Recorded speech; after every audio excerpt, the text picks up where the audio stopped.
नमस्कार दोस्तों, welcome back. आप देख रहे हैं कॉफ़ी विद सुमित जैन। दोस्तों, आपको मालूम है कि इसराइल का जो पंगा पड़ा हुआ है ये पैलेस्टीन वालों के साथ गाज़ा स्ट्रिप के अंदर, इसमें हमने देखा कि जो सऊदी अरेबिया है वो बहुत इंपॉर्टेंट रोल प्ले कर रहा है। अभी जैसे ओआईसी की मीटिंग हुई, उन्होंने एक तरह से बहुत ही महत्वपूर्ण स्टेप्स लिए हैं और हमें शायद एमबीएस की दाद देनी पड़ेगी कि मुस्लिम वर्ल्ड का खलीफा होते हुए भी उसने कैसे इसराइल की सपोर्ट करी।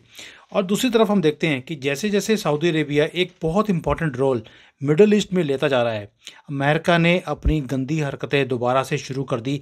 ये मैं सारी आपके साथ शेयर करूंगा, कैसे उन्होंने इसराइल को पैसे दिए हैं $10 बिलियन कि भाई आप ये जो लड़ाई है इसको जारी रखिए और इसको बंद मत होने देना।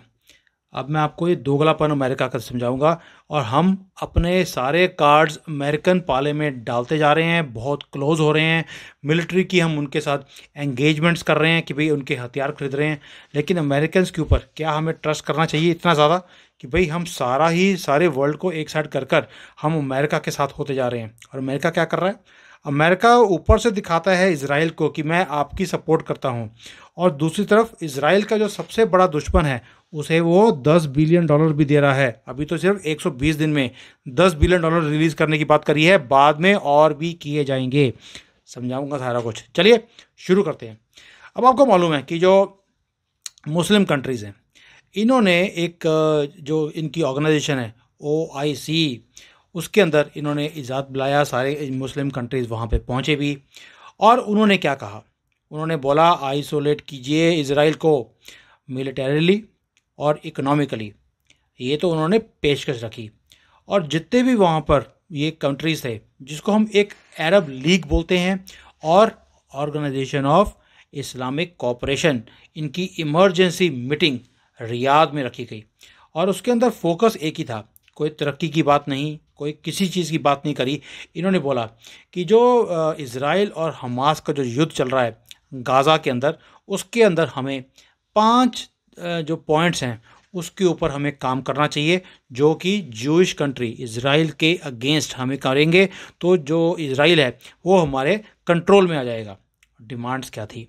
सबसे पहला था कि जो ओआईसी है उसे अमेरिका को बोलना चाहिए कि जो यूएसए अपना इक्विपमेंट है, मिलिट्री का इक्विपमेंट जो इसराइल को देता है, वो रुकना चाहिए। न कि America should stop the transfer of US military equipment. जो अमेरिका है वो अपने उसके बेसिस हैं पूरे वर्ल्ड में, specially in the middle east. तो मिडल ईस्ट से वो अपना सारा इक्विपमेंट, को प्लेन है, बेशक उसके कोई गन्स हैं, आदमी भी हैं, जो वो सारे ट्रांसफ़र किए जा रहे हैं इसराइल में टू सपोर्ट इसराइल। उसने बोला अमेरिका को बोलो बंद करो। दूसरा, जितने भी इस्लामिक कंट्रीज़ हैं उन्हें चाहिए कि भी वो जो डिप्लोमेटिक और इकोनॉमिक कॉन्टैक्ट्स हैं इसराइल के साथ वो बंद किए जाएं। तीसरा है कि जितना भी ऑयल की सेल्स है to America and from America to Israel, ये बंद करनी चाहिए। चौथा पॉइंट कि जो इसराइल है इसका जो एयर ट्रैफिक है, कोई भी गल्फ कंट्रीज़ के ऊपर से इनके प्लेन उड़ के जाते हैं, इसे भी बंद करना चाहिए।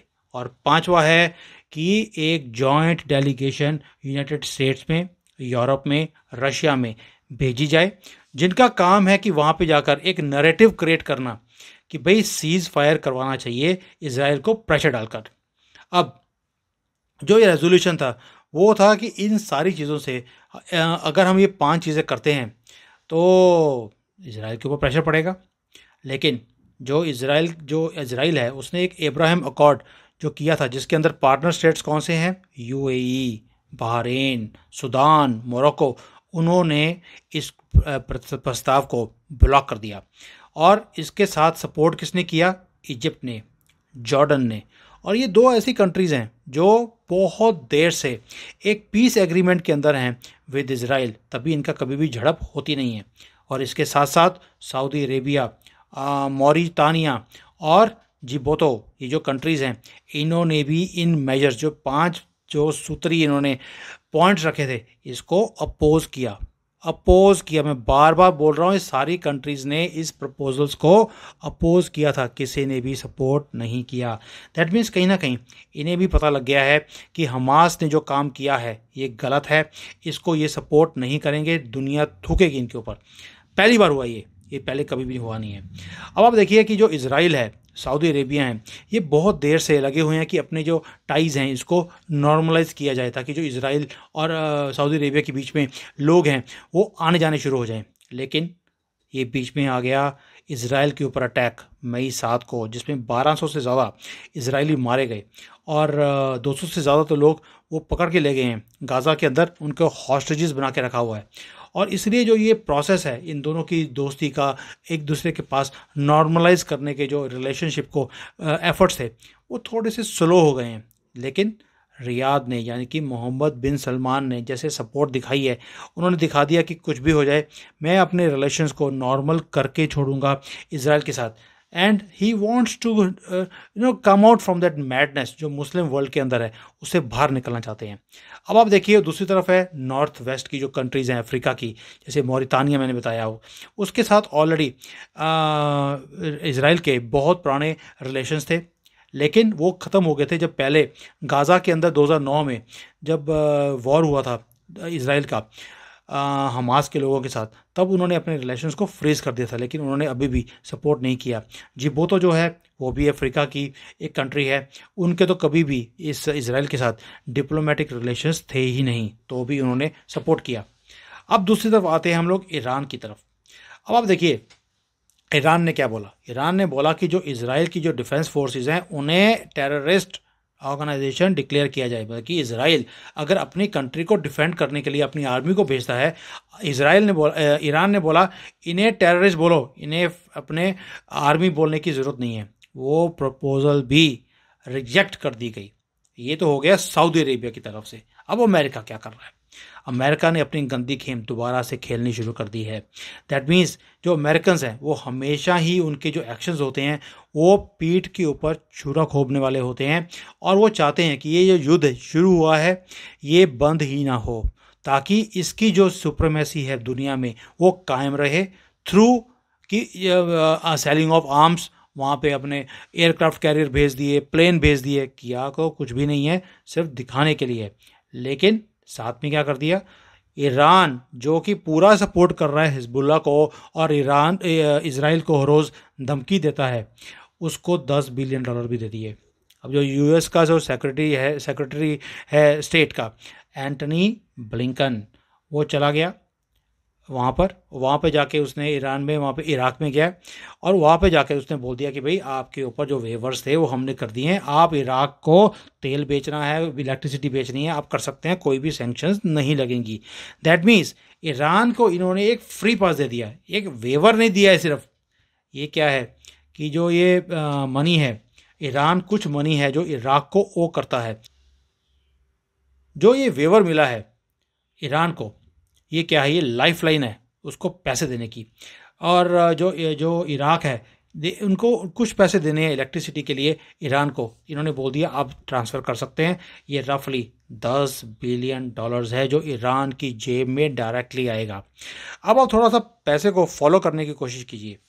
ये अमेरिका ने बोला कि हम तो बड़ी नज़र रखी हुई है ईरान के ऊपर कि जो पैसे देंगे ये सिर्फ ईरान अपना जो ज़रूरत का सामान है उसे ही खरीदेगा।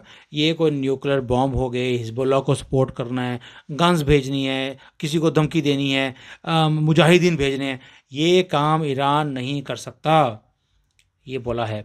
और जो ये पैसा है ये किसी एस्क्रो अकाउंट में रखा जाएगा और जो कि इधर इराक में होगा या ओमान में होगा, और इसके ऊपर पूरा हम चेक रखेंगे ताकि कोई भी इसमें धांधली ना हो। अब इसमें प्रॉब्लम क्या है? बोलना बड़ा आसान है क्योंकि यूएसए जो है वो सिर्फ उसे भी मालूम है कि हम इस मनी को कैसे यूज़ हो रहा है इसे हम चेक ही नहीं कर सकते। और भाई 20 साल आपने पाकिस्तान को कंटेनरों में पैसे भेजे, आप उसको तो चेक नहीं कर पाए। अब आप ईरान जैसी कंट्री को बोल रहे हो कि भाई हम आपके मनी को चेक करेंगे कि आपने कहाँ पे यूज़ किया। लेकिन जब पिछले, आपको याद होगा कुछ महीने पहले यूएसए ने $6 बिलियन रिलीज़ किए थे ईरान को, तब क्या हुआ था?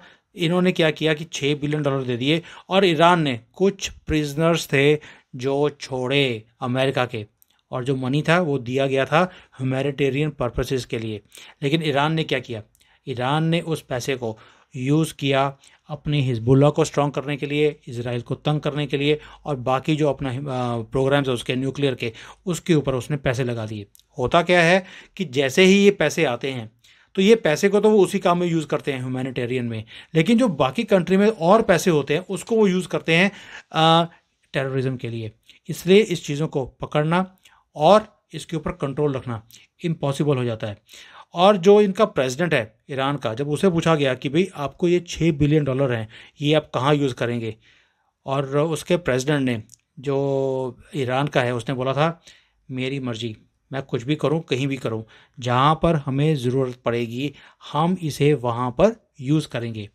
वो तो मुंह के ऊपर बोलते हैं अपने पैसे लेने के बाद भी, और अब जब उनको $6 बिलियन मिले थे, उन्होंने उसके बाद इतने ज़्यादा अटैक करे हैं अपने आसपास में, इंक्लूडिंग अमेरिका, कि अमेरिका से संभल नहीं रहा, और अब 6 बिलियन के बाद 10 बिलियन और दे दिए। आप सोच सकते हैं अमेरिका का दोगलापन। अब ये मैटर क्यों करता है, ये छोटी बात नहीं है, क्योंकि जो ईरान है, आपको मालूम है कि ये जो मिलिटेंट्स हैं, इनके उनको मिडल ईस्ट के अंदर ये फंड करता है, और हिजबुल्लाह कोई छोटी मोटी फोर्स नहीं है। उनके पास 30 से 40 हज़ार तो वहाँ पर जिहादी हैं, और उनके पास फाइटर प्लेन्स हैं अपने, उनके पास एंटी मिसाइल जो सारी वेपनरी होती है वो उनके पास है। और इन्होंने क्या किया, इन्होंने हमास को सपोर्ट करी, और हमास ने जो दरिंदगी दिखाई इसराइल में जाकर, that was on the support of Iran, और 1200 लोगों को मार दिया। आप सोच सकते हैं कि इवन ईरान ने इतनी हिम्मत दिखाई है कि यूएसए, जिससे उसने $6 बिलियन लिए हैं, उसके ऊपर जब से $6 बिलियन मिला है, इराक में और सीरिया में जहाँ जहाँ पर भी अमेरिका की फोर्सेस हैं, उसके ऊपर पिछले, अभी तो 1 महीना हुआ है, एग्जैक्टली 1 महीने में 55 टाइम्स उनके ऊपर अटैक किया है, अमेरिकन फोर्सेस के ऊपर। और अब ब्लिंकन क्या कर रहा है, वो बोल रहा है कि भाई ये जो वेवर दिया मैंने आपको, ये दिया है इसने, इराक में गया 5 नवंबर को, वहाँ पर इराकी प्राइम मिनिस्टर को मिला, वो जो मोहम्मद शिया है वहाँ पर, सुदानी है कि सुदाई है मुझे पता नहीं है, लेकिन उसको मिला है, और उसने यूएसए और जो इराक है उसकी स्ट्रेटेजिक पार्टनरशिप की भी बात करी, और ईरान के जो मिलिटेंट्स हैं उसके बारे में बात करी। दैट मीन्स इराक, जिसको आपने पहले बर्बाद किया, सदाम हुसैन को लटका दिया, अब उसके साथ स्ट्रेटेजिक पार्टनरशिप की आप बात करते हो।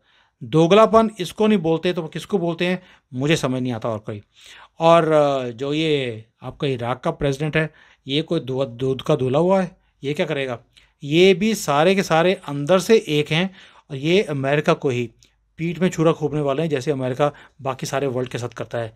एक मैं चाइना में, एक मैंने एक जो इनकी हेजीमनी है अमेरिका की, उसके ऊपर आर्टिकल पढ़ा था, मैं खुद कन्विंस था कि यार अमेरिका कैसे एक नैरेटिव्स बनाता है अपने फेवर में। अब देखिए आगे क्या होगा। एंड में मैं आपको एक बताता हूँ कि ये वेवर है, ये 120 दिन का मिला है, कि इस 120 दिन में अगर सारा कुछ ठीक चला, मतलब कि जो हिजबुल्लाह है उसको सपोर्ट पूरी ईरान ने करी और वॉर को बंद नहीं होने दिया, उसके बाद और पैसे रिलीज किए जाएंगे ईरान को। और इन्होंने ये बोला है कि इराक की जो डिपेंडेंसी है ईरान के ऊपर, ये हम ख़त्म करना चाहते हैं, इसीलिए हम ये परमिशन दे रहे हैं। लेकिन मुद्दा कुछ और है, मुद्दा वही है, ये अपनी सुपरमेसी बना के रखना चाहते हैं, और वो भी किसके लिए, क्योंकि बाइडन जो कि चलते चलते गिरता रहता है, उसे सपोर्ट करने के लिए, उसके पॉलिटिकल मोटिव्स को सपोर्ट करने के लिए, दिखाने के लिए कि देखिए अब आज की डेट में क्या हो रहा है कि सारा का सारा जो मीडिया है उसका फोकस अमेरिका, बाइडन, रशिया, इससे हटकर कहाँ चला गया, इसराइल की तरफ, गाज़ा में क्या हो रहा है। लोग भूल गए कि जो ये बाइडन है ये तो खड़ा भी हो नहीं सकता, ये बोलते बोलते भूल जाता है कि क्या बोल रहा है। हैंड शेक किसके साथ कर रहे हैं, आदमी लेफ्ट पे खड़ा होता है, वो शेक हैंड कर रहा होता है राइट के ऊपर जहाँ पे कोई खड़ा ही नहीं है। तो ये एक उस आदमी को सपोर्ट कर रहे हैं, और उसको छुपाने के लिए ये कोई ना कोई टूल किट्स क्रिएट करते जा रहे हैं। तो दोस्तों ये आप सोच के देखिए, ये दोगलापन अमेरिका का, और सऊदी अरेबिया अकल लगा रहा है। अकल लगाकर उसने क्या किया, उसने इजराइल को सपोर्ट करना शुरू कर दिया, वी आर विद यू, और आपके अगेंस्ट जो भी षड्यंत्र हो रहे हैं हम सपोर्ट ही नहीं करेंगे। So I salute Mohammed bin Salman for taking a right step, and देखते हैं कि उसने भी ह्यूमैनिटी का साथ दिया है, जानवरों का साथ नहीं दिया। So thank you Mohammad bin Salman, Bharat से हम आपको सपोर्ट करते हैं इन चीज़ों के लिए, और साथ में बोलेंगे जय Shri Ram, Vande Mataram. Hi there. If you liked the video, please don't forget to smash the like button, subscribe to our channel, and activate the bell icon so that you receive all notifications whenever we upload a new video. Thanks for watching.